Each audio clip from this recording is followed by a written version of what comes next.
Hello guys, welcome to CP Sharma classes. आज का topic रहेगा ऑप्टिकल आइसोमेरिज्म पे। इससे पहले अपन ने स्ट्रक्चरल आइसोमेरिज्म कवर कर ली, ज्योमेट्रिकल आइसोमेरिज्म पूरी कंप्लीट हो गई अपनी।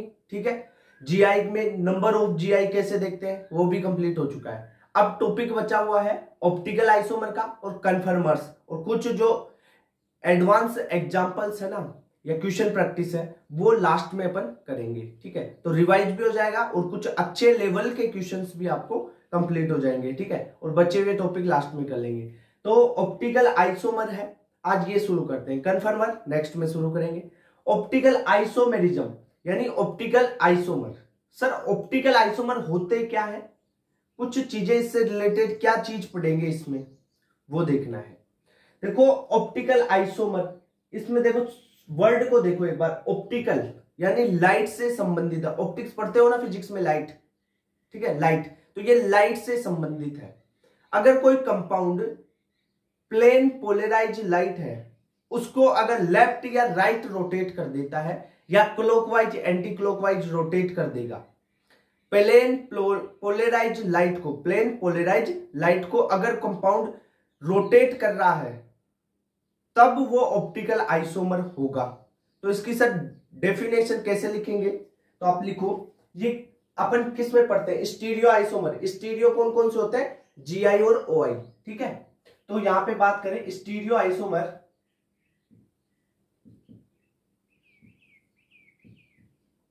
Have different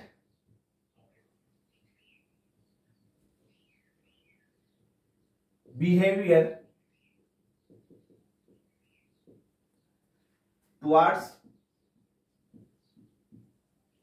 plane polarise light, PPL. PPL का फुल फॉर्म हो गया प्लेन पोलराइज लाइट। ठीक है, ये बात हो गई।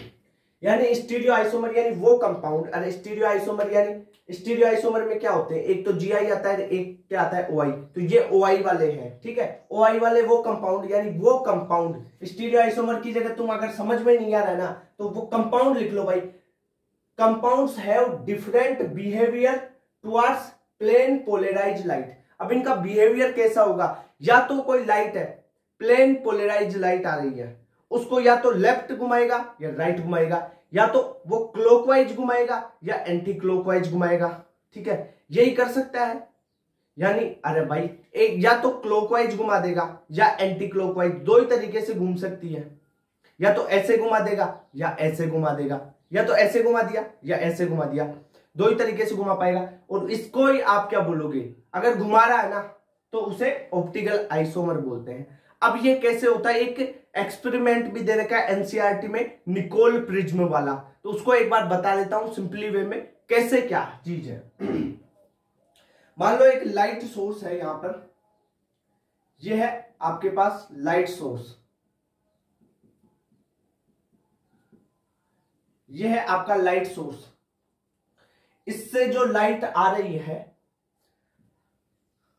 मान लो यहां से कोई लाइट आ रही है, आपने यहां पे बीच में लगाया एक निकोल प्रिज्म।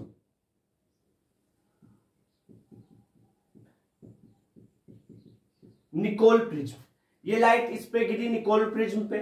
निकोल प्रिज्म क्या करता है, ये जो लाइट है ना ये अनपोलराइज्ड, अलग अलग प्लेन में पोलराइज लाइट है, इसको एक प्लेन में पोलराइज कर देगा। ठीक है, इसको क्या करेगा, एक प्लेन में पोलराइज कर देगा।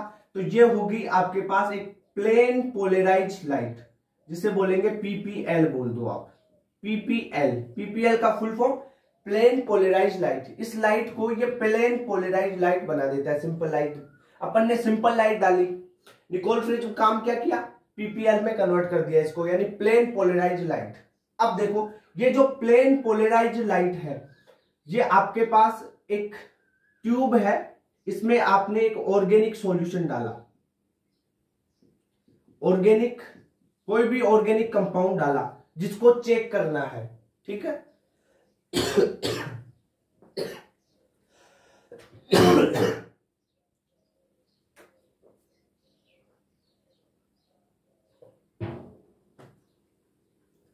ऑर्गेनिक कंपाउंड लिया, ये डाल दिया इसमें, जिसको चेक करना है कि ये प्लेन पोलराइज लाइट इस पे आपके इस कंपाउंड पे क्या इफेक्ट शो करेगी। उस कंपाउंड को डाला जिसको आपको ऑप्टिकल आइसोमरिज्म शो करनी है उसमें। अगर ये प्लेन पोलराइज लाइट इस पे डलती है, डाला, तो या तो ये प्लेन पोलराइज लाइट को ये ऑर्गेनिक कंपाउंड घुमा देगा, या तो इसको, ये सिंपल है ना सीधे, इसको एक बार या तो ऐसे घुमा सकता है ये, या इस लाइट को ऐसे भी घुमा सकता है, ठीक है। तो इस लाइट को इसने घुमाया। अगर ये नहीं घुमा पाता ना ये ऑर्गेनिक कंपाउंड इस लाइट को, प्लेन पोलराइज लाइट को ऐसे, तो ये ऑप्टिकल आइसोमर नहीं होता।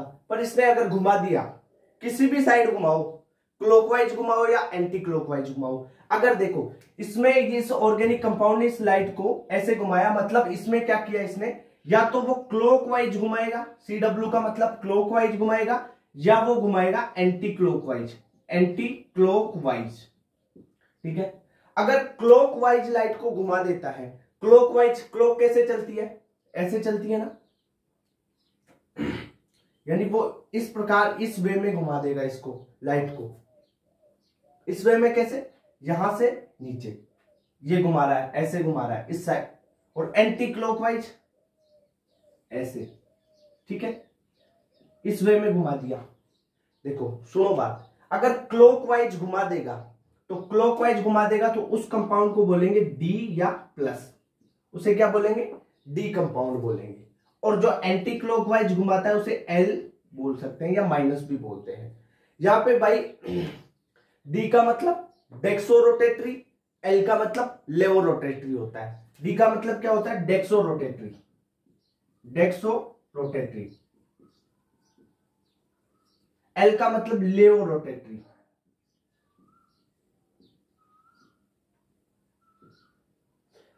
एल का मतलब लेवो रोटेटरी, डी का मतलब डेक्सो रोटेटरी। इतनी बात क्लियर।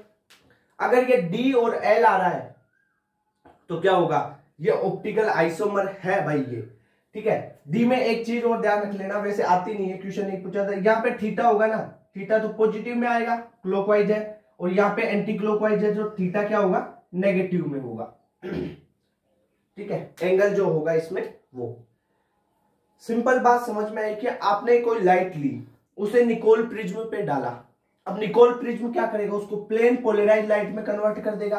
अब ये सिंपल लाइट है, अब इस लाइट को देखो, ये लाइट अगर ऑर्गेनिक कंपाउंड जो है उसको एक ट्यूब में डाल के रखा हुआ है, स्पेशल ट्यूब होती है ये, अगर इस प्लेन पोलराइज लाइट को ये जो ऑर्गेनिक कंपाउंड है ये रोटेट कर देता है किसी भी शेप, या तो क्लॉकवाइज रोटेट करे या एंटी क्लॉकवाइज रोटेट करे, तो आप क्या बोलोगे उसे, ये एक ऑप्टिकल आइसोमर हो गया। क्यों, क्योंकि इसने रोटेट कर दिया प्लेन पोलराइज लाइट को। कैसे, मान लो एक बार आया ये ऐसे, इसको कुछ इस प्रकार से रोटेट कर दिया, चलो ठीक है, ऐसे रोटेट कर दिया, या एक बार इसने इसको ऐसे रोटेट कर दिया। अब बताओ ऐसे किया, यानी पहले क्लॉकवाइज कर दिया, फिर क्या किया इसने, एंटी क्लॉकवाइज रोटेट कर दिया, यानी डी और एल बना दिया इसका। तो यही बात है कि अगर रोटेट कर देता है तो वो ऑप्टिकल आइसोमर होगा। अब ऑप्टिकल आइसोमर कैसे देखना है, वो ट्रिक वगैरह वो सारी चीजें मैं बताऊंगा, पहले ये डी और एल का फंडा सीख लो। ये एक बात और ध्यान रखना, ये स्मॉल डी है और ये स्मॉल एल है, कैपिटल डी और कैपिटल एल चीज अलग होती है, वो आगे बताने वाला हूं आपको, ठीक है। तो ये डेक्सो रोटेटरी और ये लियो रोटेटरी, इतनी बात क्लियर हुई क्या, ठीक है। अब यहां पे एक पॉइंट आता है आपका, चलो कायरल कार्बन की बात करते हैं इसके बाद में। ये चीज समझ में आई क्या आपको, कि कैसे एक्सपेरिमेंट किया अपन ने निकोल प्रिज्म पे और कैसे लाइट डाली। चलो आओ बात करते हैं, इसमें जो बेसिक पॉइंट्स है ना उनको बता रहा हूं पहले। कायरल कार्बन या कायरल सेंटर क्या होता है, कायरल कार्बन क्या होता है पहले देखते हैं।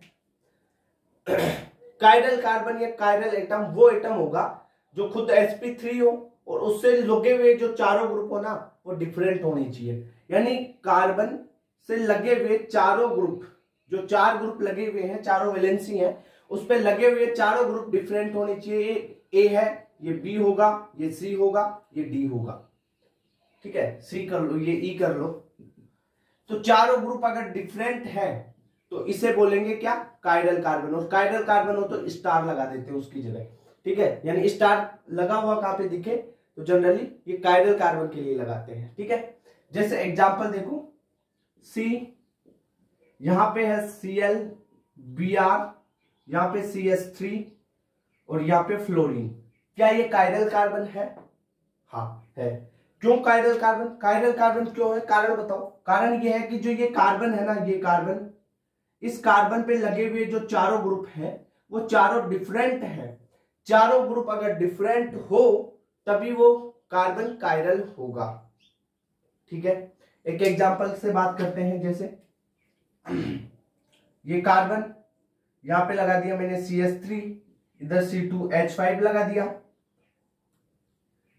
यहां पे C3H7 लगा दिया और यहां पे हाइड्रोजन लगा दिया। अब बताओ क्या ये कार्बन, कौन सा कार्बन कायरल है? यहां पे ये कायरल है, कार्बन है क्या?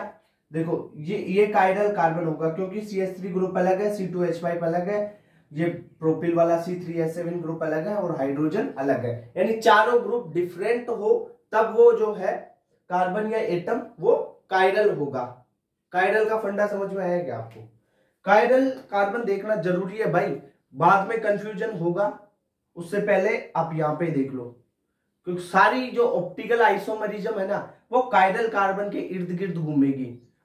सीधी ट्रिक बताऊंगा, तरीके बताऊंगा। कायरल कार्बन है, एक है तो क्या होगा, दो है तो क्या होगा, और कायरल कार्बन नहीं है तब क्या होगा, वही चीज चलेगी ऑप्टिकल आइसोमरिज्म में। ठीक है, कायरल कार्बन देख लिया। चलो एक एग्जांपल से और देख के बताओ। जैसे यहाँ पे OH, C, यहाँ पे H, यहाँ पे Cl, यहां पर C, यहां पे C2H5, CH3 और यहां पे फ्लोरीन। अब बताओ इसमें कायरल कार्बन, क्या ये कायरल है या ये कायरल है? कायरल कार्बन देखना है इसमें, चेक करो। देखो इस कार्बन को देखो, इस कार्बन पे ये OH ग्रुप अलग है, ये H ग्रुप अलग है, ये Cl अलग है, तीन तो डिफरेंट हो गए। चौथा ग्रुप ये पूरा मान लो इसको, तो ये भी अलग है ना इनसे, तो क्या हो गया, ये कायरल कार्बन हो जाएगा, ये भी कायरल हो गया। ठीक है, इसको देखो, इस पे ये सारा ग्रुप ऊपर वाला तो अलग है, फ्लोरीन अलग है, CH3 अलग है, C2H5 अलग है, यानी इस पे भी चारों डिफरेंट है, तो ये भी कायरल कार्बन हो गया। ठीक है, चलो ठीक है आगे बढ़ते हैं। जैसे एक एग्जांपल देखते हैं, CH3, CH, OH, CHOH, यहां पे C2H5। अब बताना है इसमें कायरल कार्बन देखो। क्या ये कार्बन देखो, इस कार्बन को देखो, ये क्या कायरल है? हाँ है। देखो CH3, OH, H और ये पूरा ग्रुप अलग है, यानी इस कार्बन पे जो चारों ग्रुप लगे हुए हैं वो अलग अलग हैं, तो ये कायरल हो गया। इस कार्बन पे देख लो, इस कार्बन पे चारों ग्रुप अलग अलग हैं क्या? ये OH, H, C2H5 अलग अलग है, तो ये भी कायरल है। ठीक है, पता चल गया कायरल कार्बन कैसे हो, चेक करते हैं। आगे चले, plane of symmetry, centre of symmetry, इनके बारे में तो नोट करो, मैं पानी पीता हूं जब तक।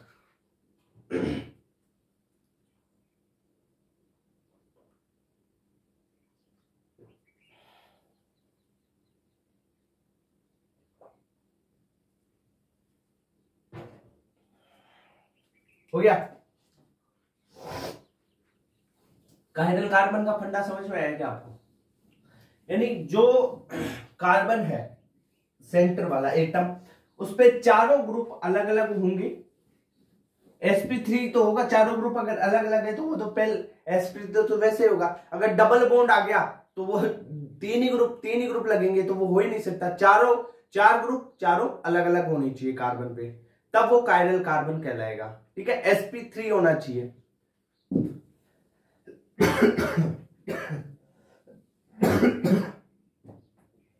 अब एक पॉइंट आता है प्लेन ऑफ सिमेट्री और सेंटर ऑफ सिमेट्री, उसकी बात करते हैं। पहले बात करते हैं plane of symmetry.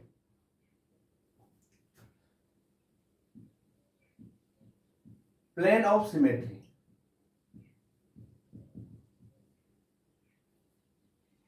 Plane of symmetry मतलब अगर कोई भी कंपाउंड है उसे सेंटर से डिवाइड करते हो आप, ठीक है, डिवाइड करते हो तो दो अलग अलग पार्ट्स में और इक्वल पार्ट्स में टूट जाता है।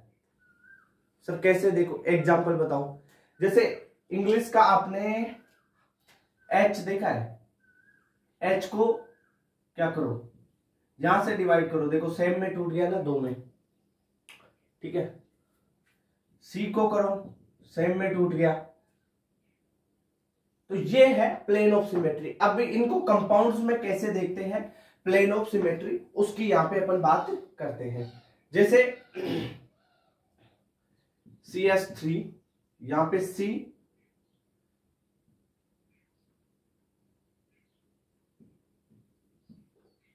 OH, H, C, यहां पे OH, H, CS3। एक तो ये कंपाउंड है। सेंटर ऑफ अपने को जो है इसमें प्लेन ऑफ सिमेट्री देखनी है, सेंटर ऑफ सिमेट्री नहीं, सेंटर ऑफ सिमेट्री बाद में बताऊंगा, पहले प्लेन ऑफ सिमेट्री। एक प्लेन से काटो इसे, एक प्लेन से काटते हैं तो ये दो डिवाइड होगा, दो में, दो पार्ट्स में, और दोनों इक्वल होंगे। कैसे? यहां से इसे काटो,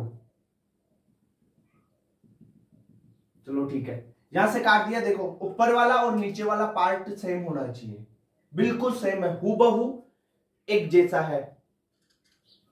देखो ऊपर का पार्ट CS3OHCH, CS3OHCH सेम है ना, बिल्कुल सेम है। तो इसमें क्या है, प्लेन ऑफ सिमेट्री जिसे बोलते हैं, POS प्रेजेंट है।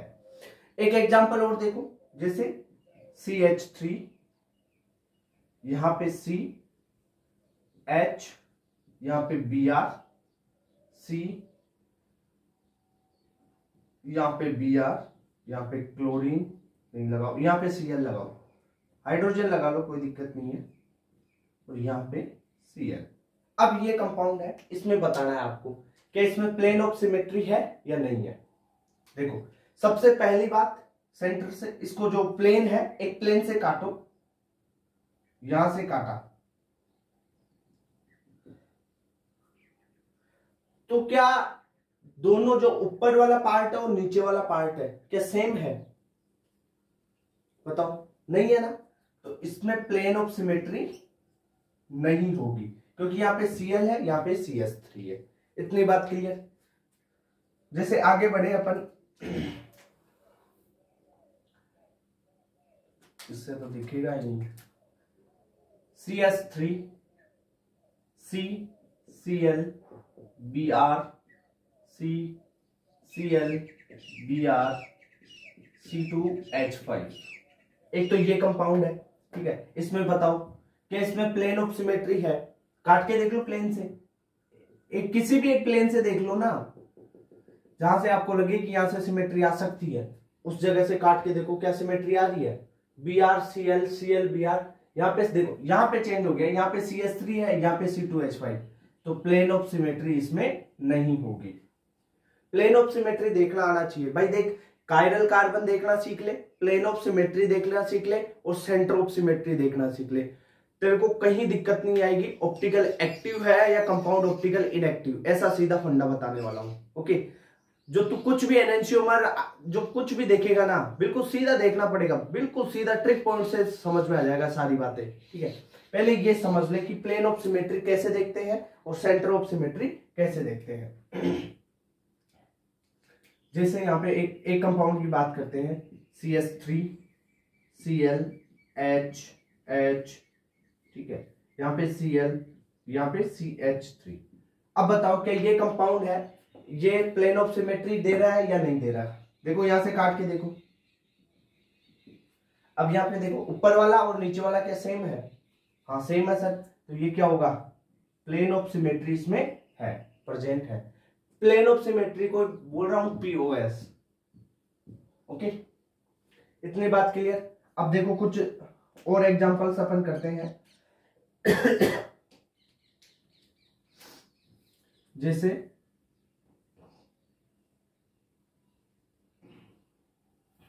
ये रिंग बनाई, यहां पे मैंने लगा दिया CH3 ग्रुप, ये डेस है पूरा, वेज में लगा दिया, डेस में नहीं वेज में लगा दिया, और यहां पर एक CH3 ग्रुप और लगा दिया, ये भी पूरा डेस में है। अब क्या इसमें बताओ आप मेरे को सिमेट्री है या नहीं है?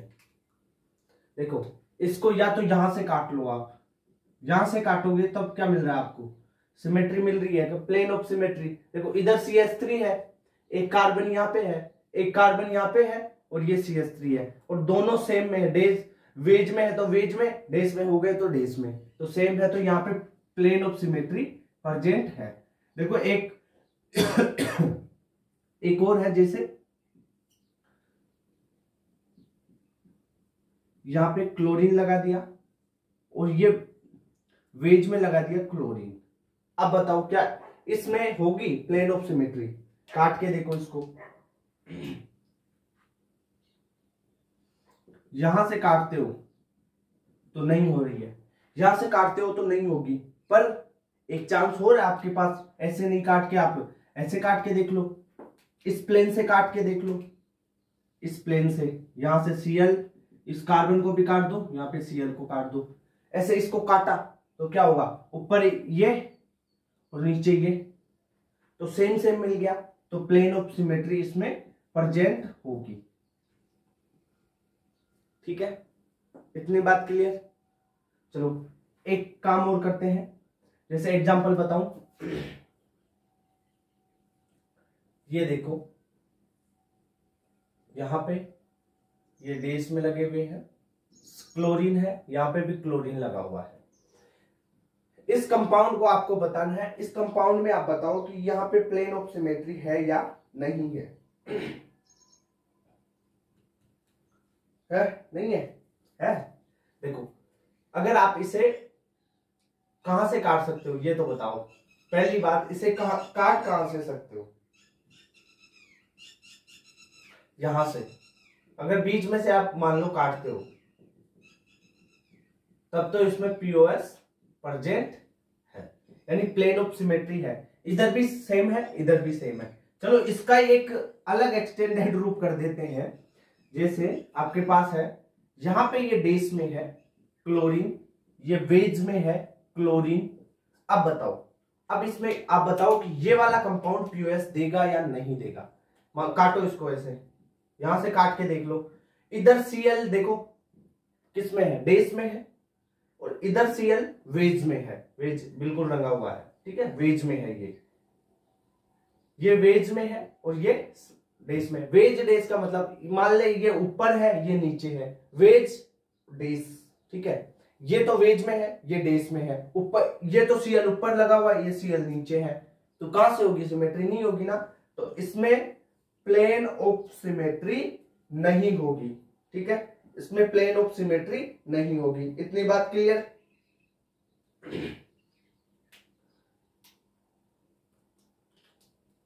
चल ठीक है, एक एग्जांपल और कर देखें, समझ में आया या नहीं आया? ये 3 की रिंग बना दी, यहां ऊपर CH3 लगा दिया, नीचे हाइड्रोजन लगा दिया, ऊपर CH3 लगा दिया, ठीक है, और नीचे लगा दिया इसमें हाइड्रोजन। अब बताना है इसमें प्लेन ऑफ सिमेट्री है या नहीं है? चलो बताओ।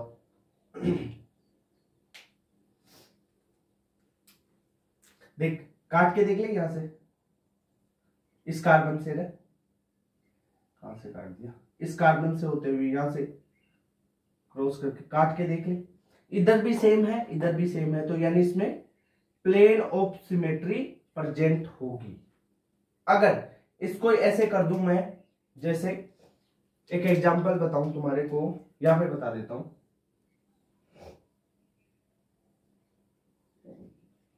यहां पे Cl, यहां पे CH3, ठीक है, यहां पे CH3 और यहां पर Cl हो गया, ठीक है, अरे सही करने दे, ये Cl हो गया।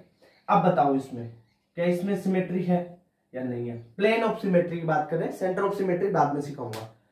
काट के देख लो, यहां से काटा, इधर देखो CH3 ऊपर है, इधर CH3 नीचे है। ऊपर नीचे का बहुत बड़ा जोड़ होता है भाई। आपको लग रहा है इधर भी वही CH3 वो सेम कंपाउंड है। अरे भाई CH3 अगर वेज डेस आ जाए तब भी अलग अलग हो जाएगा, ऊपर नीचे आ जाए तब भी अलग होगा। तो इसमें प्लेन ऑफ सिमेट्री नहीं है, प्लेन ऑफ सिमेट्री नहीं है इसमें है, क्योंकि दोनों CH3 ऊपर है, दोनों हाइड्रोजन नीचे हैं। ये समझ में आई होगी, आई होप आपको बिल्कुल क्लियर। प्लेन ऑफ सिमेट्री समझ में आ गई है। चलो आगे बढ़े।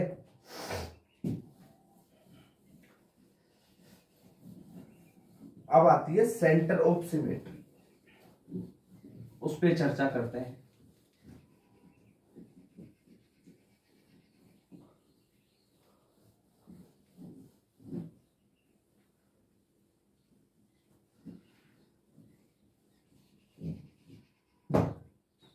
आओ, सेंटर ऑफ सिमेट्री।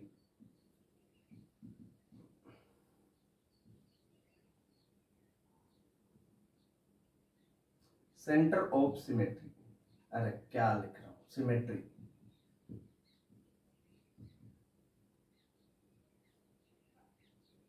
इससे बोलते हैं COS।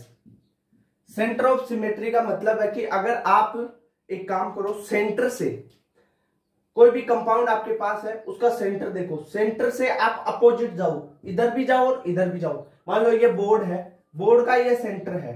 अब इस सेंटर से आप इस साइड में भी जाओगे और ये जो है इस साइड में भी आप आ जाओ, ठीक है। कैसे, जैसे इधर भी गए, सेंटर कौन सा है, ये एक तो उधर गए एक इधर गए, ये देखो एक तो ग्रीन की साइड में गए एक रेड की साइड में गए, ये है आपका सेंटर। अब देख लो जो दोनों अपोजिट साइड है ना, एक उस साइड और एक इस साइड, दोनों साइड सेम ग्रुप लगे हुए होने चाहिए सेम डिस्टेंस पे। इससे इस पॉइंट से वहां पे जो ग्रुप लगा हुआ है ये ग्रीन वाला, वो जा रहा है वहां पे वो, और जो अपोजिट में जा रहा है ये रेड वाला, ये दोनों सेम ग्रुप होने चाहिए। वैसे ही आप इधर ले लो, वैसे इधर ले लो, कैसे भी घुमा लो इसको, तो चारों तरफ सेम ग्रुप होने चाहिए। आप समझ गए? नहीं समझे? चलो बताता हूं एक बार। जुकाम लग रही है यार। जैसे ये है, अगर आप इस सेंटर पे हो, यहां से आप जाओगे यहां पर और यहां से यहां पर, ठीक है। तो यहां पे जो दोनों ग्रुप लगे हुए हैं ना, ये सेम होने चाहिए, तब वो सेंटर ऑफ सिमेट्री होगा। या यहां से यहां पर जा रहे हो तो ये ग्रुप भी सेम होने चाहिए, यानी इस पे किधर भी जाओ ये ग्रुप और ये ग्रुप भी सेम होना चाहिए। कहीं पे भी जाओ भाई ग्रुप सेम होने चाहिए, सेंटर से अपोजिट में।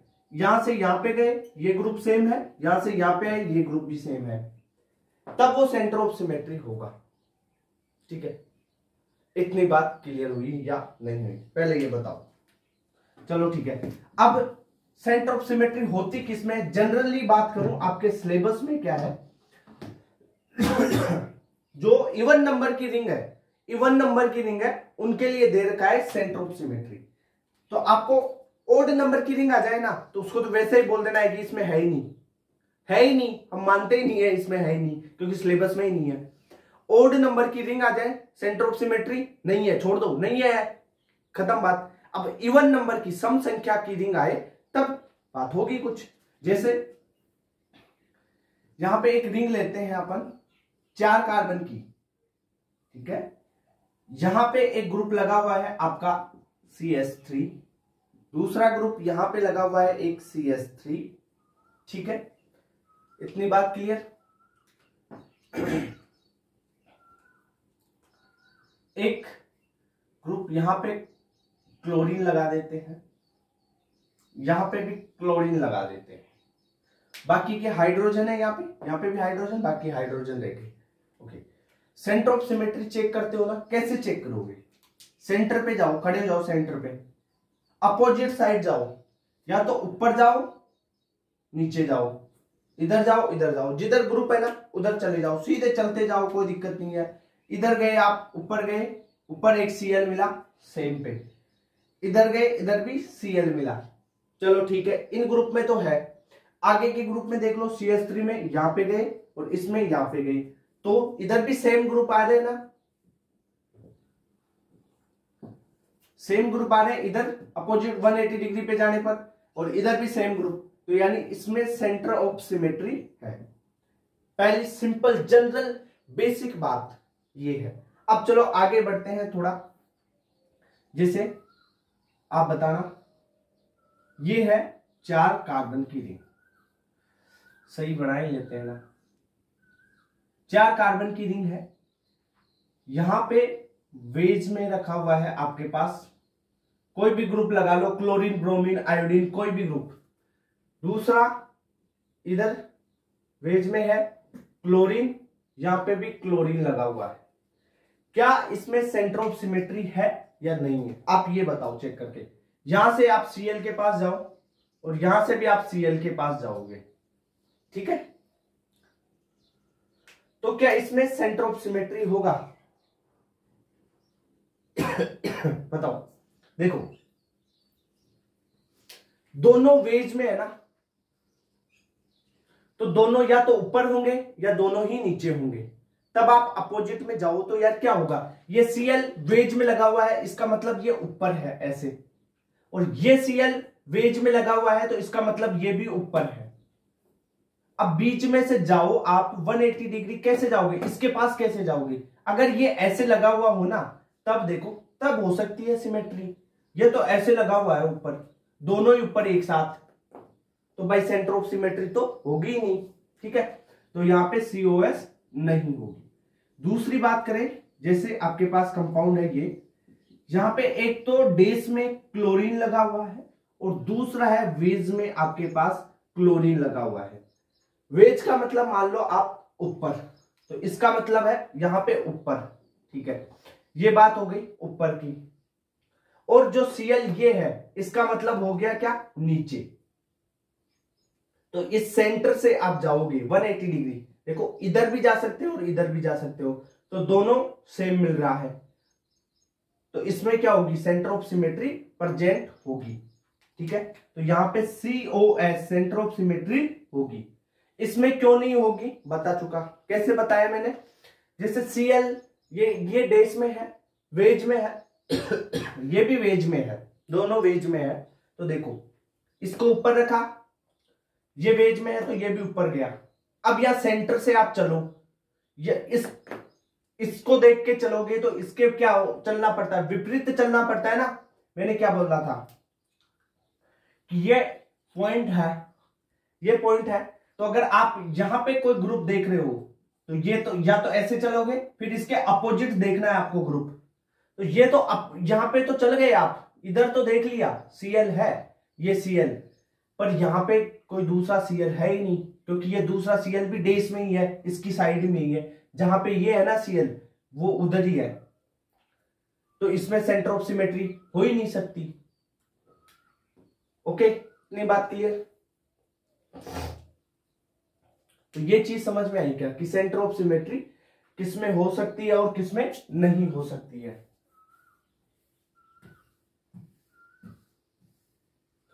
चलो ये बात हुई, आगे बढ़े थोड़ा सा, ये चीज समझ में आई। देखो एक एग्जांपल और देखो, जैसे यहां पे बात करते हैं,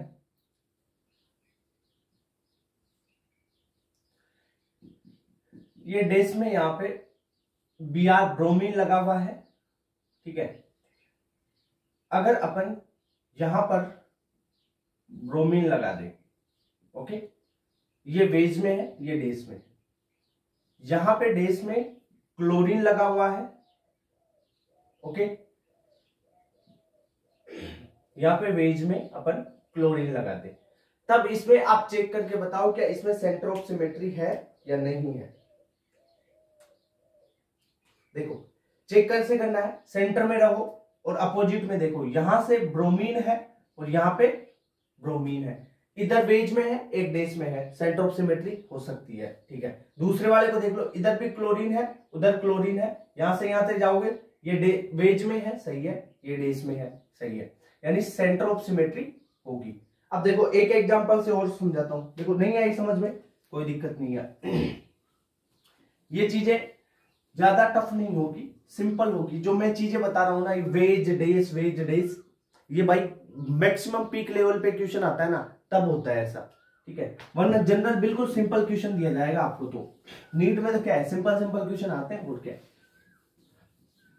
देखो जैसे एक एग्जांपल की बात करते हैं, कार्बन, यहां पे ले लो NHCO, ठीक है, और यहां पे कार्बन, यहां पे NHCO,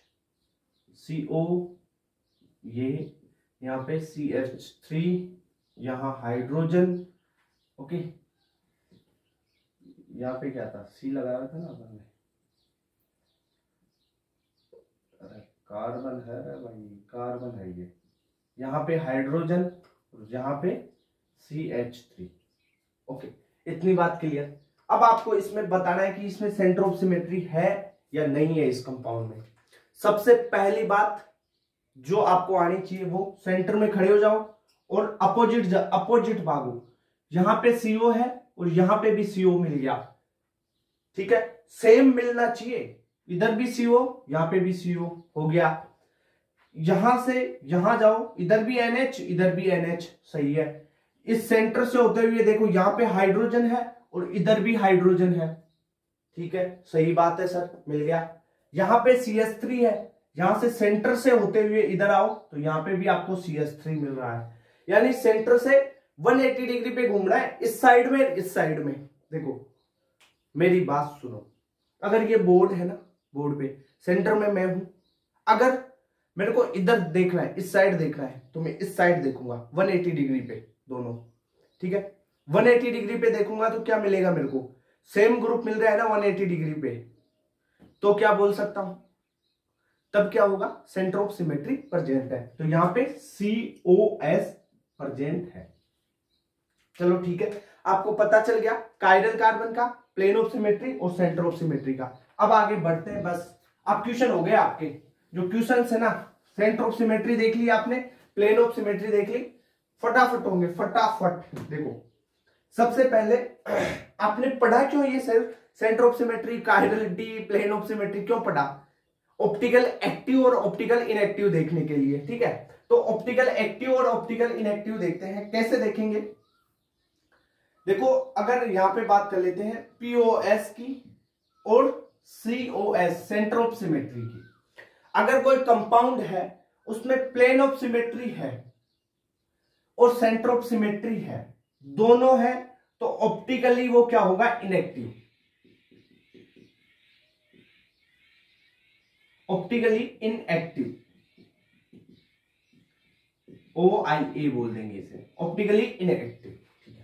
अगर कोई कंपाउंड है, दूसरी कंडीशन, उसमें प्लेन ऑफ सिमेट्री तो है पर सेंटर ऑफ सिमेट्री नहीं है, तब भी वो कंपाउंड क्या होगा, ऑप्टिकली इनएक्टिव, ठीक है। आगे बढ़ते हैं थर्ड पॉइंट पे। कोई कंपाउंड है उसमें प्लेन ऑफ सिमेट्री नहीं है, कोई बात नहीं है सर, देख लिया प्लेन ऑफ सिमेट्री नहीं मिली। अगर उसमें सेंटर ऑफ सिमेट्री है, प्लेन ऑफ सिमेट्री नहीं है, सेंटर ऑफ सिमेट्री है, तब क्या होगा सर, तब भी वो कंपाउंड ऑप्टिकली इनएक्टिव रहेगा। इतनी बात। आगे फोर्थ कंडीशन क्या हो सकती है, प्लेन ऑफ सिमेट्री भी नहीं है और सेंटर ऑफ सिमेट्री भी नहीं है, तब जो कंपाउंड वो होगा वो ऑप्टिकली एक्टिव होगा। ऑप्टिकली एक्टिव को OA लिख देंगे। ये मेन बात यही है, ये टेबल याद कर। कैसे याद होगी, प्लेन ऑफ सिमेट्री और सेंटर ऑफ सिमेट्री पढ़ी है अपन ने, क्यों पढ़ी, ऑप्टिकल एक्टिव और ऑप्टिकल इनएक्टिव देखने के लिए। कौन सा कंपाउंड ऑप्टिकली एक्टिव है या इनएक्टिव है, ये तो एक जनरल तरीका है, मेथड है। एक ट्रिक और बताने वाला हूं इसके बाद में, शानदार सुपर तरीका, उससे तो आप देखते ही पहचान लोगे, ठीक है। वो कायरल कार्बन वाली बताऊंगा। प्लेन ऑफ सिमेट्री है तो वो ऑप्टिकली एक्टिव नहीं होगा, सेंटर ऑफ सिमेट्री है तो भी ऑप्टिकली एक्टिव नहीं होगा। यानी प्लेन ऑफ सिमेट्री और सेंटर ऑफ सिमेट्री दोनों नहीं होनी चाहिए, तब ही वो कंपाउंड ऑप्टिकली इनएक्टिव होगा। ये देख ले condition, fourth condition, centre plane of symmetry भी नहीं है, सेंटर ऑफ सिमेट्री भी नहीं है, तब वो कंपाउंड ऑप्टिकली इनएक्टिव होता है। चलो इतनी बात।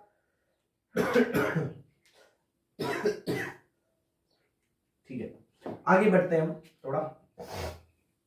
ये बात याद रख लेना भाई, इसलिए इतना चौड़ा करके लिखा है इसको, चौड़े चौड़े चौड़े चौड़े। ठीक है, अब देखो शानदार तरीका बताने वाला हूं ऑप्टिकली एक्टिव और ऑप्टिकली इनएक्टिव चेक करने का। देखो कोई कंपाउंड या तो आपको रिंग के रूप में दे सकता है या खुली चेन के रूप में भी दे सकता है। ठीक है, तो रिंग वाले को साइक्लिक बोलते हैं और ओपन चेन वाला है तो वो एसाइक्लिक कंपाउंड होता है। ठीक है,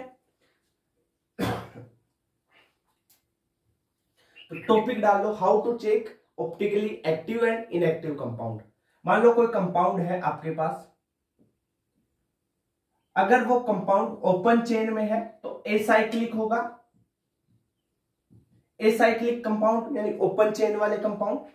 और कंपाउंड अगर साइक्लिक है तो क्या करेंगे, ये बात होगी। अब आपको चेक करना है ओपन चेन वाला है या नहीं है। ठीक है, ये जो कंपाउंड मिलेंगे आपको, इसमें देखना है कायरल कार्बन। अगर कायरल कार्बन एक है संख्या में, एक कायरल कार्बन मिले किसी कंपाउंड में, only and only one chiral carbon मिले, तो वो ऑप्टिकली एक्टिव होगा,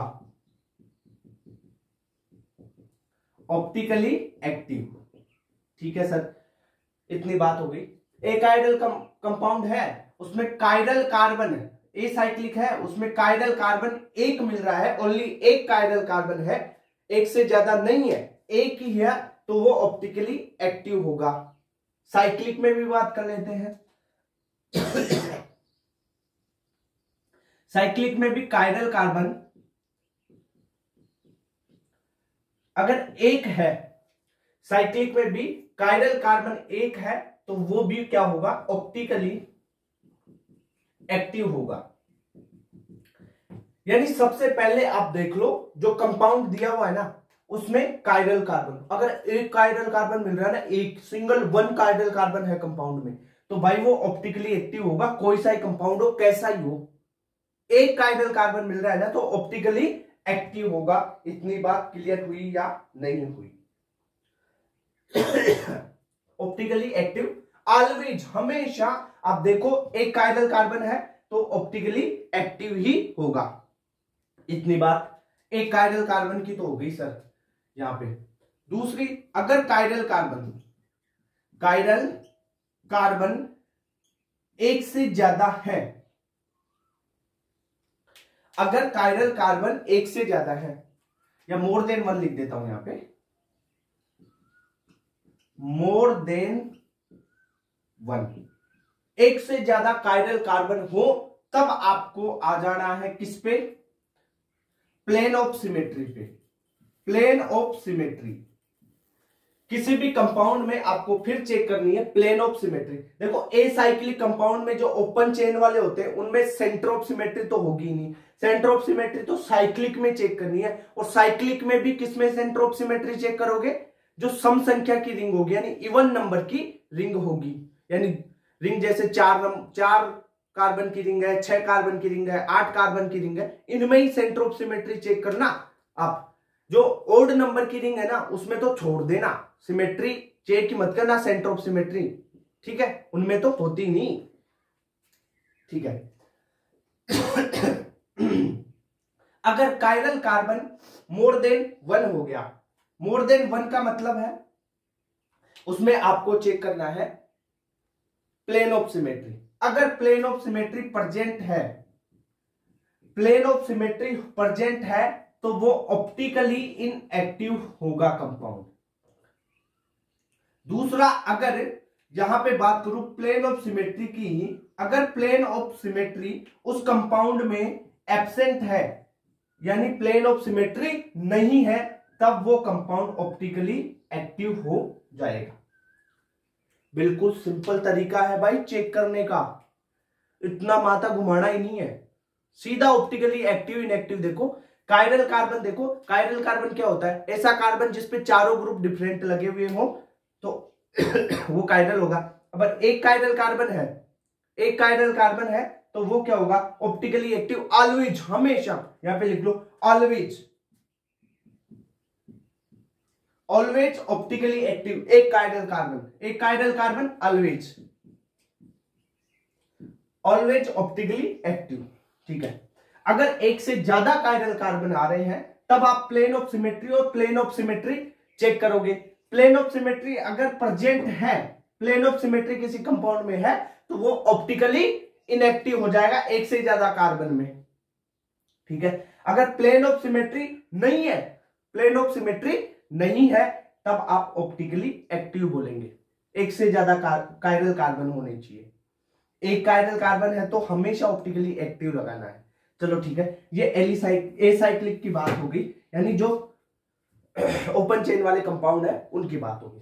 अगर साइक्लिक कंपाउंड की बात करें, उनमें कायरल कार्बन एक है, वो भी ऑप्टिकली एक्टिव है, एक वाला तो ऑप्टिकली एक्टिव हमेशा। अगर एक से ज्यादा कायरल कार्बन आ जाए तब, यानी chiral carbon more than one हो,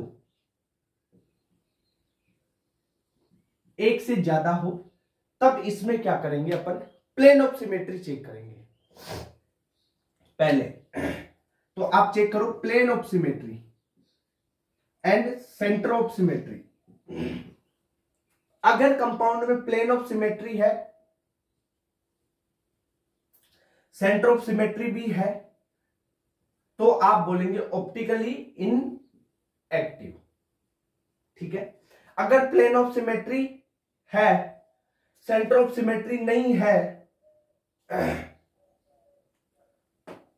तब भी आप उसे बोलेंगे ऑप्टिकली इनएक्टिव। अगर कंपाउंड में प्लेन ऑफ सिमेट्री नहीं है और सेंटर ऑफ सिमेट्री मिल गई, तब भी उसे बोलेंगे ऑप्टिकली इनएक्टिव।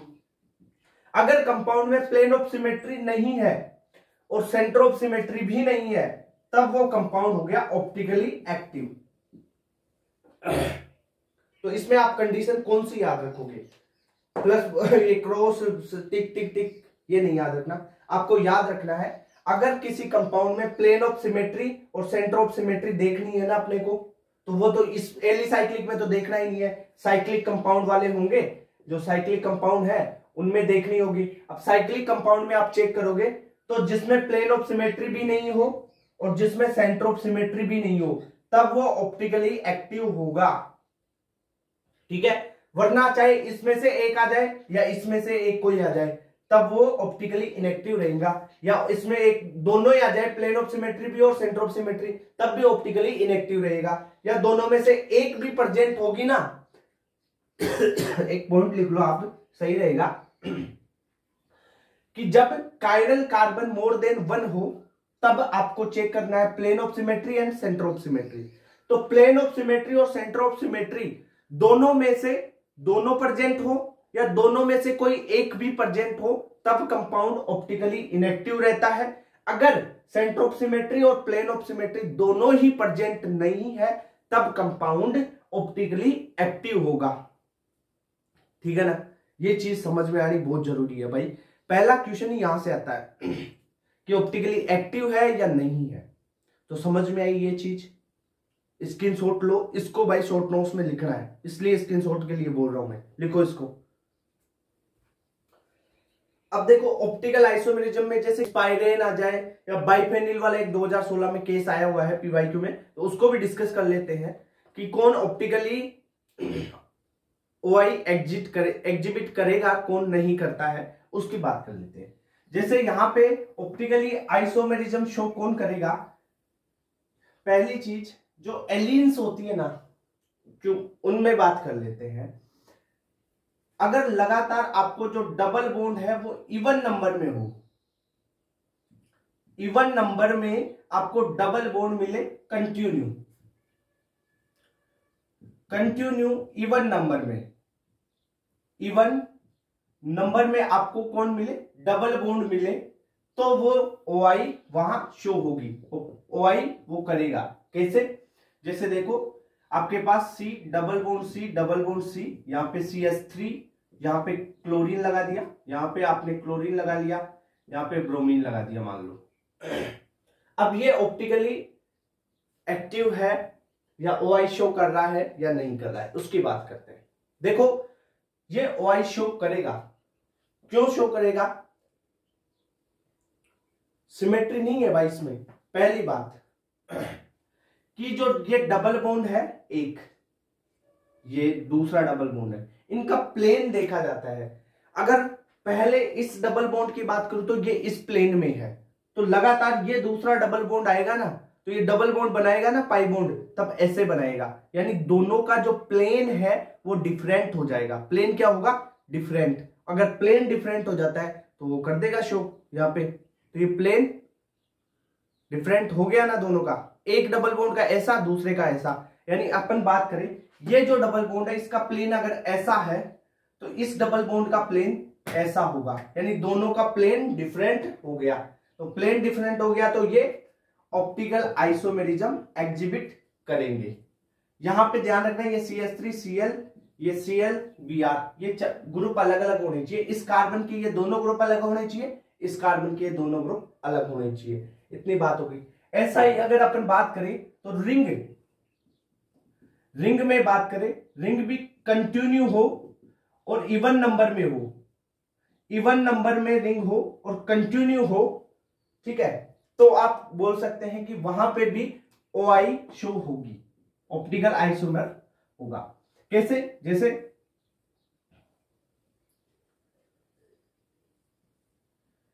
यहां पे Cl Br Cl Br, वही फंडा, एक रिंग ऐसे है तो दूसरी रिंग उसके प्लेन में नहीं होगी, यानी प्लेन चेंज हो जाएगा तो ये ऑप्टिकल आइसोमेरिज्म शो कर देगी, OI शो करेगी। अरे वही बात है, ये अगर ये जो रिंग है ना ऐसे प्लेन में है ना, तो दूसरी रिंग कुछ अलग ही प्लेन में होगी। एक रिंग, ये वाली रिंग ऐसा प्लेन है तो दूसरी रिंग का ये प्लेन होगा, यानी दोनों के प्लेन डिफरेंट हो जाएंगे। अगर प्लेन डिफरेंट हो गए तब तो OI शो करेगा ना, प्लेन ऑफ सिमेट्री है ही नहीं। ओके, इतनी बात क्लियर हो गई। अब एक केस आया हुआ है किसका, बाइफेनिल का। बाइफेनिल का केस आया हुआ है कि बाइफेनिल में सिमेट्री है पर वो OI शो कर देगा। कैसे, देखो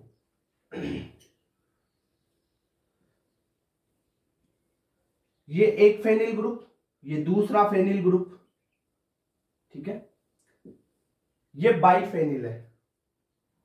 ओके सर, अगर यहां पर मैं ये देखो A, यहां पे लिख रहा हूं D, यहां पे B और यहां पे C, मेरी बात ध्यान से सुनना। अगर OI कब शो करेगा, जब A, B, C और D ये क्या हो, बल्कि ग्रुप, बल्कि ग्रुप्स, यानी बल्कि ग्रुप्स हो, मतलब ये H, T, ड्यूटेरियम टाइटेरियम हो गया, फ्लोरीन हो गया, OH हो गया, NH2 हो गया या CN हो गया, ये नहीं होने चाहिए। इनके अलावा कोई बल्कि ग्रुप होना चाहिए। इनके अलावा बल्कि कौन से हो गया, जैसे CH3 भी इनके अलावा बल्कि हो गया, C2H5 ग्रुप हो गया, या NO2 हो गया, आयोडीन हो गया, ब्रोमीन हो गया, ये सब बल्कि ग्रुप है। ये कौन से है, बल्कि ग्रुप। और ये नॉन बल्कि है, HDTF, OH, NH2, CN, तो ये नहीं होने चाहिए। ये होंगे ना बल्कि ग्रुप, तब क्या होगा, यहां पे कोई बल्कि ग्रुप लग गया और यहां पे भी लग गया, तब इसमें क्या होगा, रिपल्सन होगा। भाई यहां पे भी बल्कि, यहां पे भी बल्कि, तो इसमें क्या होगा, ये पास में तो आएंगे नहीं, तो रिपल्सन होगा, तो क्या होगा, रिंग की जो सिमेट्री है वही चेंज हो जाएगी। तो रिंग क्या करेगी, अपना प्लेन चेंज कर लेगी। अगर एक रिंग ऐसे है तो दूसरी रिंग अपना प्लेन चेंज कर लेगी, और प्लेन चेंज हो गया मतलब क्या हो गया, प्लेन ऑफ सिमेट्री नहीं है, सही बात। तो प्लेन चेंज हो गया तब आप देख लोगे कि वहां पे OI प्रेजेंट है। अगर यहां पे कोई सिंपल ग्रुप हो गए यानी नॉन बल्कि, तो वो फिर वहां पे नहीं होगा, वहां पे OI शो नहीं करेगी। जब बल्कि ग्रुप होंगे ना, मोटे मोटे बल्कि ग्रुप, तभी वो प्लेन क्या करेगा, अपनी जो रिंग है वो अपना प्लेन चेंज करेगी, और प्लेन चेंज करते ही ऑप्टिकली एक्टिव हो जाएगी। ओके, जैसे एक एग्जांपल से बात करते हैं अपन।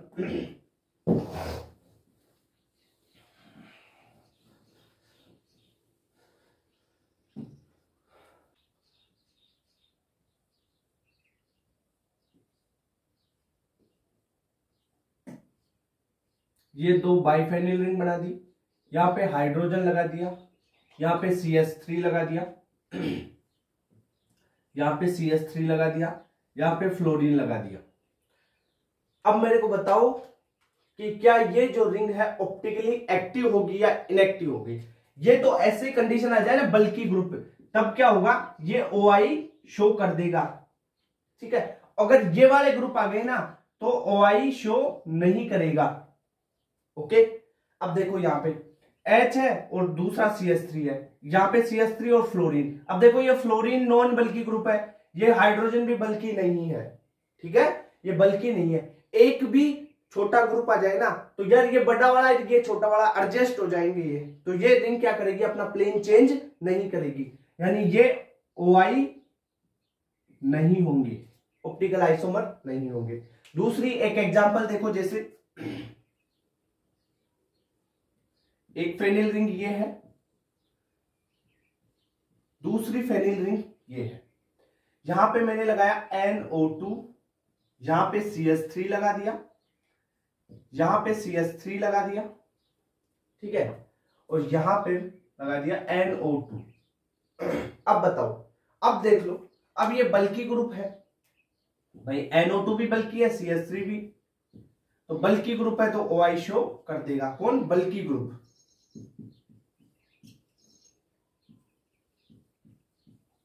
बल्कि ग्रुप क्यों शो करेगा, कारण क्या है, जो रिंग है दोनों, ये रिंग और ये रिंग अपना प्लेन चेंज कर लेगी, रिंग में क्या हो जाएगा, प्लेन चेंज हो जाएगा।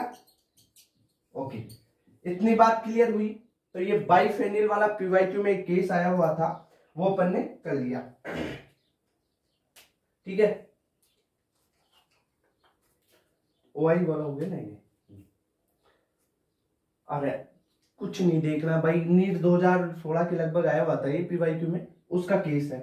देखो, अगर बल्कि ग्रुप हो तब ऑप्टिकली एक्टिव हो जाएगी, OI शो करेगी। अगर बल्कि ग्रुप नहीं है तब ऑप्टिकली इनएक्टिव रहेगी, OI शो नहीं कर रही है, ठीक है, इतनी बात क्लियर।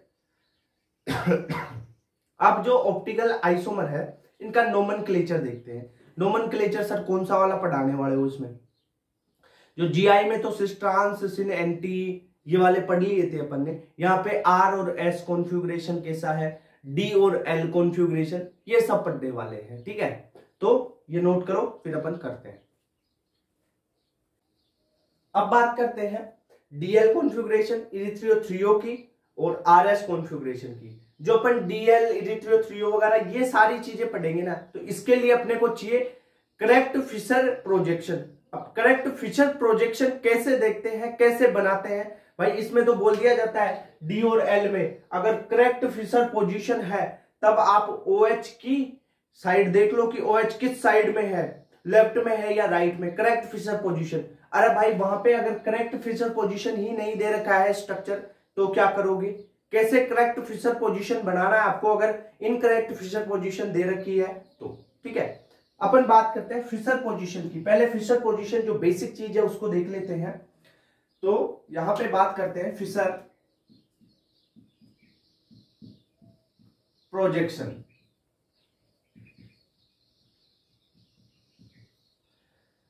करेक्ट फिशर पोजीशन जो प्रोजेक्शन है वो कैसे लिखते हैं, जैसे अपन बात करें CH3 CH, यहां पे OH और COOH, इसका आपको करेक्ट फिशर पोजीशन जो प्रोजेक्शन है वो लिखना है। ठीक है, कैसे लिखोगे? सबसे पहले आपको एक काम करना है, वो कि जो आप आईपीएससी नेमिंग करते हो ना, तब नंबरिंग देते हो, वैसे नंबरिंग दे दो इसको। तो कार्बोक्सिलिक एसिड ग्रुप को सबसे ज्यादा प्रायोरिटी, तो 1 नंबर ये, फिर ये 2 पे, और ये कार्बन की चेन में 3 पे, ऐसे नंबरिंग दे दी। ठीक है, अब आप क्या करो, जो वर्टिकल पोजीशन होगी ना, ये वर्टिकल पोजीशन, इस पे आप ऐसे दोगे, 1 को यहां, फिर 2 को, फिर 3 को, 3 कार्बन है तो ऐसे रखोगे, 1 2 3 इस सीक्वेंस में रखना है आपको ऑर्डर, वर्टिकल वाली लाइन पे, हॉरिजॉन्टल वाली पे नहीं। ठीक है, अब इसका करेक्ट फिशर पोजीशन कैसे बनाओगे? जैसे COOH सबसे ऊपर है तो COOH, ओके, ये हो गया। इसके बाद में CH, इस पे लगा हुआ है OH। ठीक है, लास्ट में 3rd नंबर पे CH3। तो ये बढ़ता है भाई ऐसे इसका करेक्ट फिशर पोजीशन। अब इस हाइड्रोजन को आप उठा के यहां पे भी रख सकते हो, तो ये करेक्ट फिशर हो गया। दूसरा कैसे बन जाएगा इसका, यहां पे हाइड्रोजन को इधर कर दो और OH को इधर कर दो, ये हो गया। ठीक है, ये भी तो हो सकता है भाई, OH को इधर, हाइड्रोजन को इधर, तो ये करेक्ट फिशर पोजीशन है। आपको कैसे चेक करना है? देखो, जो प्रायोरिटी वाला नंबर 1 का ग्रुप प्रायोरिटी पे है ना, वो ऊपर रहना चाहिए, और जो लोवेस्ट जा रहा है चेन में, वो कार्बन जिसको कब ज्यादा नंबर मिले, वो 3 पे आ रहा हो, यानी 4th पे आ रहा हो, जो भी है वो नीचे रहना चाहिए। ठीक है, यानी ऐसे करेंगे अपन वर्टिकल लाइन पे 1 2 3 4 5 6 ऐसे लिख के। इतनी बात क्लियर नहीं हुई? चलो देखो एक एग्जांपल और करते हैं। जैसे ये तो हो गया इसका एग्जांपल, एक और करते हैं। जैसे CHO, CH, यहां पे NH2, ठीक है, और यहां पे CH3। अब करो, इसका फिशर पोजीशन करेक्ट बनाना है। देखो एल्डिहाइड ग्रुप है, और तो उससे चालू कर दो 1 2 3, ओके, ये नंबरिंग होगी। अब वर्टिकल पे लिखना है 1 2 3 को, तो वर्टिकल सबसे ऊपर CHO, उसके बाद में CH, तो C एक हाइड्रोजन, दूसरा है OH। OH नहीं है, यहाँ पे NH2 है तो NH2 लिख लो, ये ले, काम हो गया। अब यहाँ पे लास्ट में CH3। ये करेक्ट फिशर ऐसे बनाना है। सर अगर ऐसी स्ट्रक्चर दे रखी है तो हम बना देंगे ऐसा, पर सर अगर ऐसी ही स्ट्रक्चर को वो गलत करके दे दे, वो ऐसी स्ट्रक्चर दे रखी है अगर आपको, उसको गलत कर दे, गलत कैसे करेगा वो? जैसे मेरी बात सुनो, यहां पे उसने कर दिया,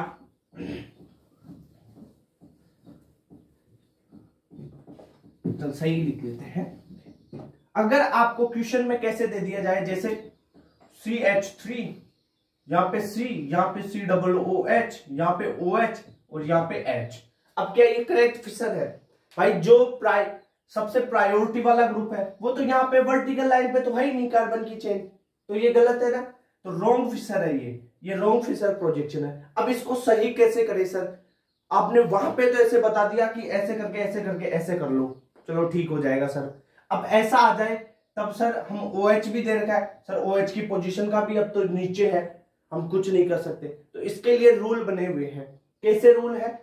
वो तरीके आपको याद होने चाहिए। क्या कर सकते हो करेक्ट फिशर के लिए? करेक्ट फिशर प्रोजेक्शन 3 रूल बताऊंगा, 3 तरीके बताऊंगा, तीनों को लगाओ और फिशर प्रोजेक्शन सही हो जाएगा आपका। पहला प्रोजेक्शन, आपको पहला तरीका है, क्या करना है? सबसे पहले मान लो आपके पास कोई ग्रुप है A, B, C और एक दे रखा है D। इसको अगर आप 180 डिग्री घुमा दोगे, 180 डिग्री का मतलब इस C को और B को 180 घुमा दो ऐसे, और A और D को 180 घुमा दो ऐसे, यानी D ऊपर चला जाएगा, C इधर आ जाएगा। 180 डिग्री का मतलब समझो, देखो जैसे यहां पे ये है B, A और B वाला, और ये है C और B वाला, ओके, ये है ना, ऐसे है। अब आपको 180 घुमाना है, तो इसको 180 कैसे घुमाओगे? ऐसा ऐसा कर देना है, तो ये हो गया, और इसको 180 ऐसे कर देना है, तो ये इसका 180 हो गया। पहले कैसा था ये?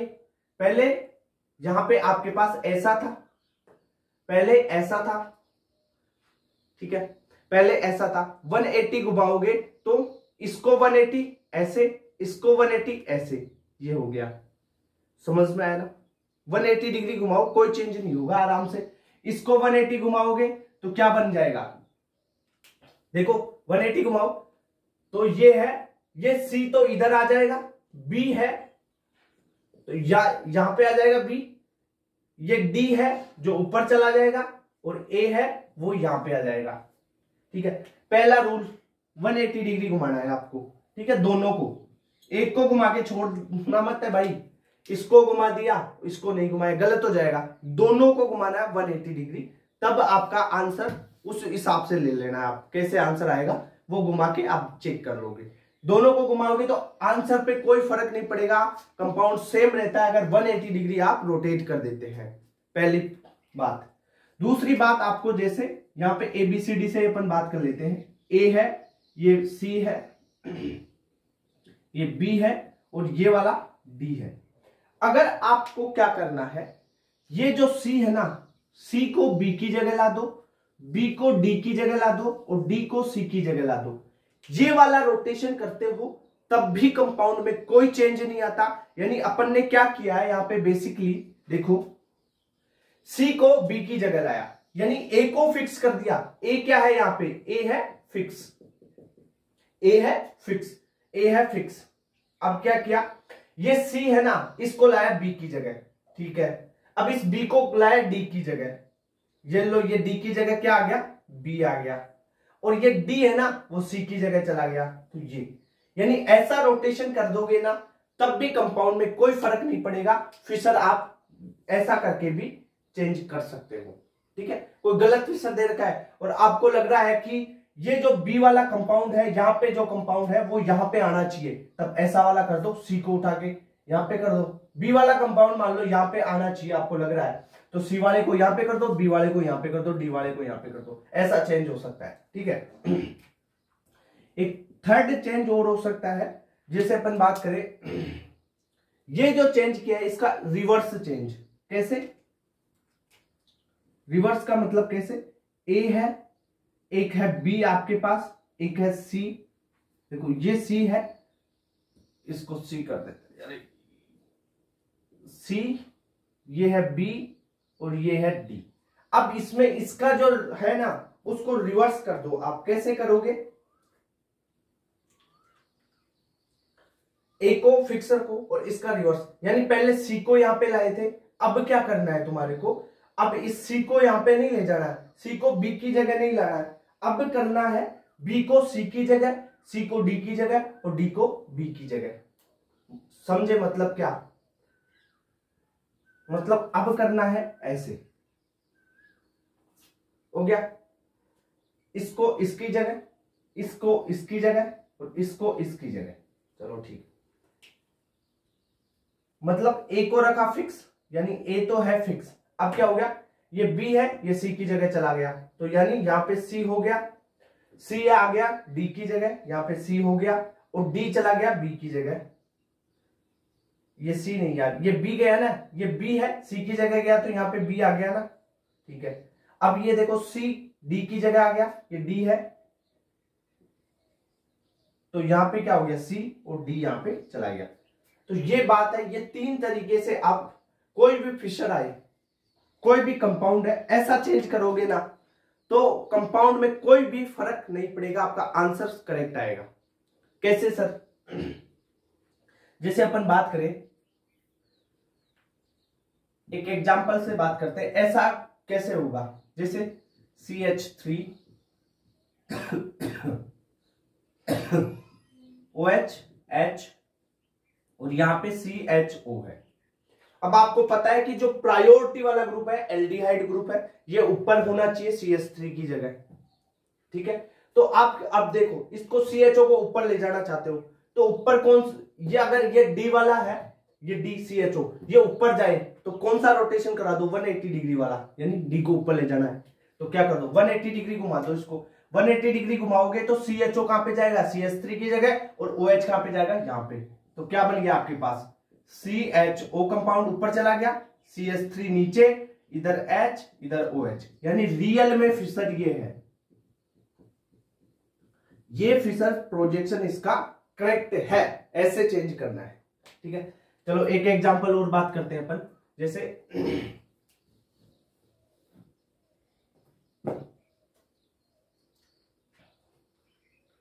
एक शानदार क्वेश्चन करते हैं इसका, देखो जैसे यहाँ पे CH3 है, यहाँ पे COOH है, यहाँ पे आपके पास OH है और यहाँ पे H है। इतनी बात क्लियर। अब देखो इसको कैसे करना है, सही फिशर बनाना है इसका।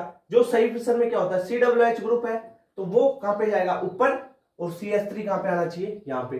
तो सबसे पहले डायरेक्ट तो अपन COOH को यहाँ पे भेजने का कोई जुगाड़ ही नहीं है, इस 3 जुगाड़ में से देख लो, नहीं है ना इसको डायरेक्ट। तो क्या करो, COOH को यहाँ पे ले आओ और फिर उल्टा कर देना। ठीक है, तो COOH को यहाँ पे लाने का जुगाड़ कौन सा है, ये वाला। देखो C को यहाँ पे, B को यहाँ पे और D को यहाँ पे, ऐसे कर दो। तो क्या हो जाएगा इसका, इस हाइड्रोजन को यहाँ पे लेके आओ, ऐसा रोटेट कर दो यहाँ पे, इसको यहाँ पे और इसको यहाँ पे, ऐसा कर सकते हैं ना। तो CH3 तो फिक्स है, क्या हुआ, यहाँ पे तो आ गया हाइड्रोजन, यहाँ पे आ गया COOH और यहाँ पे चला गया OH आपका। अब क्या कर दो, 180 डिग्री वाला रोटेशन मार दो इसमें। 180 डिग्री कौन सा, ये वाला, 180 डिग्री घुमा दो। तो COOH गया ऊपर, ठीक है, नीचे आ गया CH3, इसमें ये H इधर OH इधर, तो OH इधर चला गया, H इधर, यानी ये फिशर करेक्ट हो गया। करेक्ट फिशर ये बन गया इसका। ठीक है, तो ऐसे आप फिशर प्रोजेक्शन बनाओगे। अपन DL इरिथ्रियो और RS जो कॉन्फ़िगरेशन है फिर वो करेंगे। ओके, तो इस लेक्चर में इतना ही करते हैं, आगे अपन करेंगे नेक्स्ट लेक्चर में DL इरिथ्रियो और RS कॉन्फ़िगरेशन, इसके साथ में एनेंशियोमर, मीजो भी है, वो सारे टॉपिक्स उसमें हो जाएंगे। ओके।